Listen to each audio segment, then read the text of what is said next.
මේ ජීවිතේ අපි ලබන දා ඉඳලම අපිට විවිධ පුද්ගලයන් හමු වෙනවනේ. දෙමව්පියන්, සහෝදරයන්, යහළුවන්, අසල්වාසීන්, නෑදෑයන් මේ පුද්ගල කණ්ඩායම් වලට ඇතුළත් වෙනවා. ඒ අය අපේ ජීවිතයේ අවසන් වනතුරුම රඳවගන්න බැහැනේ. එහෙම ඒ සෑම දෙනාම අවසන් වනතුරුම අපිත් එක්ක රැඳෙන්නෙත් නැහැ.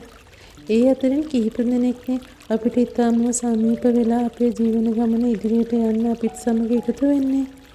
ඉතින් අපට සමීප වන මේ ආදරණීයන් කිහිප දෙනාගේ උනත් හැසිරීම්, සිතුවිලි, ක්‍රියාකාරකම් අපට පාලනය කරන්න බැහැනේ. ඔවුන් අපට ඕන විදිහටම හැසිරෙන්නේ නැහැ. අනේ අවස්ථාවලදී අපි අපේ කියලා තදින් අල්ලගෙන සිටින බැඳීම් ලිහිල් වෙනකොට, මගහැරෙන්න උත්සාහ කරනකොට අපි අපේ සිත් රිද්ද ගන්නවා, පාර ගන්නවා, අඬනවා. ඇත්ත ඒකනේ. නමුත් මේ විදිහට එම සම්බන්ධතා මගහැරෙනකොට ඒවා දරා ගන්නත්, වෙනස් වීම පිළිගන්නත් අපි පුරුදු වෙන්න ඕනේ. ඒත් ගැටලුව කියන්නේ අපි කොහොමද ඒකට හිත හදාගන්නේ කියන එකනේ.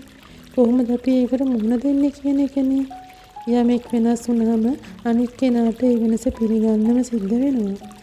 ඇයි වෙනස් වෙන්නේ කියලා අපි හේතු වෙවුවත්, වෙනස් වෙන්න එපා කියලා කොපමණ ආයාචනා කළත් අනිත් කෙනාගේ වෙනස් වීම අපිට නවත්තන්න බැහැනේ. ඒ වෙනසට හේතු වෙමින් ඔවුන් සමග පොරබදනවට, යැටෙනවට වඩා එතනින් ඉවත් වෙන අනේක තමයි ඔබට කරන්න තියෙන හොඳම දේ. ඊට පස්සේ ඔබගේ ජීවිතය සාර්ථකව ගෙනියන්න හේතු හොයාගෙන ජීවිතය ශක්තිමත් කරගන්න එක තමයි ඔබ කරන්න ඕනේ. කෙනෙක් අපේ ජීවිතයේ ඉඳලා ඉවත් වුණාම දැනෙන දුක, පාළුව, තනිකම පිරෙන ටිකක් කල් ගියාට කවදා හෝ සැනසීම, සතුට ඔබට ලැබෙන බව දැනගන්න. ආන්නේ දවස එනතුරු තමන්ව හයියට හොඳට තදින් අල්ලගෙන ශක්තිමත්ව දරාගෙන ඉන්න. ඒක තමයි ඔබට කරන්න වෙන්නේ. අහිමි වීම, වෙනස් වීම කියලා කියන්නෙම මේ ලෝකයෙන් අපේ ජීවිතවලට උරුම වෙන දේවල්නේ.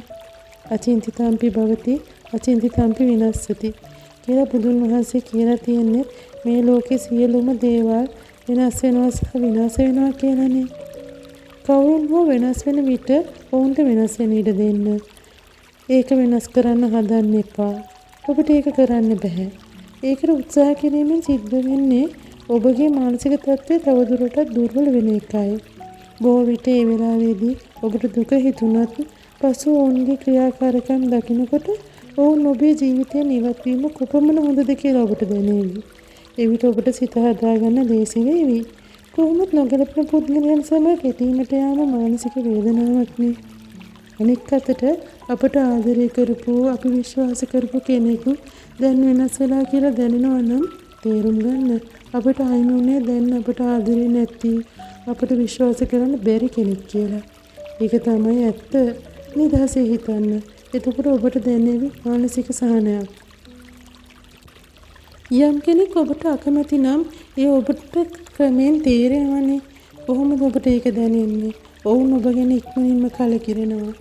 ඔබ අතින් සිදුවෙන පුංචි වැරැද්දක්, ඔබ හිතාමතා නොකරන අතපසුවීම ඔවුන් විශාලවට අරගෙන සැරින් සැරේට ඔබේ හිත පාරවනවා. ඒ ගමන ඔවුනුත් මානසික බිඳ වැටෙනවා. සමහර වෙලාවට ඔවුන් ඔබ මග හරිනවා. සමන් නොදී ඉන්න බලනවා. ඒ වගේම ඔබ තේරුම් ගන්න උත්සාහ කරන්නෙත් නැහැ. ඉස්සර පුංචි කාරණා සම්බන්ධයෙන් ඔබව හොඳින් තේරුම්ගෙන කැපකිරීම කරලා ඔබව ආදරෙන් බලාගත්ත පුද්ගලයන් දැන් ඔබ මග හරින්න උත්සාහ කරනවා. ඒකට දුක් වෙන්න එපා. සමහර දේවල් අපිට හිමි වෙන්නේ ඒකට අපි සුදුසු නැති නිසාම නෙවෙයිනේ. ඊට වඩා වටිනා දෙයක් ලබන්න අපි සුදුසු නිසා වෙන්නත් පුළුවන්. ඔබට ලැබෙන එක හිමිවීමක් තුළ ඔබට ඉතාමත්ම ගැළපෙන ආත්මීය හිමිවීමක්, බැඳීමක් ඇති වෙන්න පුළුවන්. ඒ නිසා තේරුම් ගන්න අපේ ජීවිතේ ලබා දෙන සමහර අහිමිවීම් පිළිගත යුතුයි කියලා. කොහොමත් අපි ප්‍රතික්ෂේප වෙන තැනක රැඳිලා ඉඳීමෙන් සිදුවන්නේ අපි මෙන්ම අනෙකාත් මානසික අසහනයටපත් වීමනේ. ඉතින් ඇයි අපි එහෙම කරන්නේ? අත්හරින්න පුරුදු වෙන්න. අනික් දේ තමයි සමහර පුද්ගලයන් අපේ ජීවිතවලට එන්නේ අපි නොදන්න විශාල පාඩමක් කියලා දෙන්න වෙන්න පුළුවන්. අපි ජීවිතේ නොදකපු පැත්තක් පෙන්නලා යන්න වෙන්න පුළුවන්. නැත්තම් අපෙන් දෙයක් ලබා ගන්න ඕ අපිට වටිනා දෙයක් දීලා යන්න වෙන්නත් පුළුවන්. ඒක තමයිනේ ඇත්ත. කෙනෙකුට බලෙන් ලැබෙන්න ලං වෙන්න හදනවට වඩා කාලයට ඉඩ දීලා ටිකක් ඈත් වෙලා ඉන්න. ඒකෙන් ඔබට හිතා ගන්න ලේසි වෙනවා. ඒ වගේම ඔබට තියෙන අකමැත්තත් ක්‍රමයෙන් ඉවත් වෙන්න පුළුවන්. හැබැයි මතක තියාගන්න අපිට ලැබෙන්න තියෙන දෙයක් ලැබෙන්න ඉඩ දෙන්නා වගේම නොලැබෙන්න තියෙන දෙයක් මගහැරෙන්නත් ඉඩ දෙන්න. ඔබට පාලනය කළ නොහැකි දේවල් පාලනය කරන්න යන්න එපා. ඒක ඔබට කරන්න බෑ. ඒක කරන්න කාලයට බාර දෙන්න. ඔබේ කාලය ඔබ වෙනුවෙන් ඔබේ ආදරණීයයන් වෙනුවෙන් ඔබේ දියුණුව වෙනුවෙන් යොදවන්න. ඔබට අවශ්‍ය පුද්ගලයන් වෙනුවෙන් ඔබව අවශ්‍ය පුද්ගලයන් වෙනුවෙන් පෙනී සිටින්න. ඔව් ඒ ඔබට කරන්න පුළුවන්. අනිවාර්යෙන් උත්සාහ කරන්න. ඉතින් මෙතෙක් වෙලා මාව දරාගෙන මට සවන් දීපු ඔබට බොහොම ස්තුතියි. ලබන සතියේදී මෙවැනිම වීඩියෝවකින් ඔබව හමුවන්නම්. මේ වීඩියෝව සබ්ස්ක්‍රයිබ් කරලා තියාගන්න. ඔබට සුබ සතියක්. මම වරංගනයි.